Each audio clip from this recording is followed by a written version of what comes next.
দুনিয়াতে যত ধরনের ফাসাদ আমরা দেখতে পারি, যত ধরনের অন্যায় অপরাধ, যত ধরনের বিপদ আপদ বালা মুসিবত দুনিয়াতে আসে, এটা আসলে মূলত আমাদের নিজেদের হাতের কামাই। আমরা নিজের থেকে এগুলো অর্জন করি। কিভাবে? আল্লাহ রাব্বুল আলামিন বলেন, জহরাল ফাসাদু ফিল বাররি ওয়াল বাহরি বিমা কাসাবাত আইদিন নাস।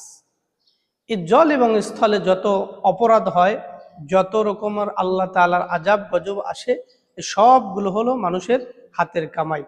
আপনি জানেন এই লোকটা খারাপ, এই লোকটাকে যদি আমি সমাজপতি বানাই, তাহলে এই লোকটা অন্যায় অবিচারে লিপ্ত হয়ে যাবে।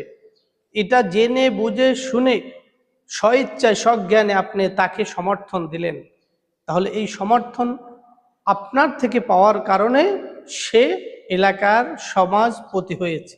আর এই সমাজপতি হওয়ার কারণে সে যত অপরাধ করবে, এই অপরাধের শামিল আপনিও হবেন। তার মানে আমরা নিজেরাই নিজেদের হাতের কামাই, আমরা নিজেরাই সেটা অর্জন করি।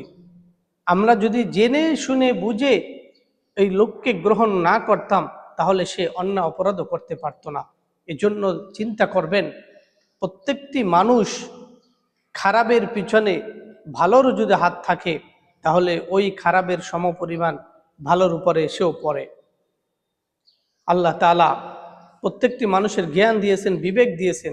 এই জ্ঞান বিবেক খাটিয়ে যদি আমরা দুনিয়াতে চলতে না পারি, তাহলে আমাদের একটার পর একটা বালা মুসিবত আল্লাহ তাআলা দিবেন। এর জন্য আসুন নিজে শুধরাই, অন্যকে শুধরানোর চেষ্টা করি।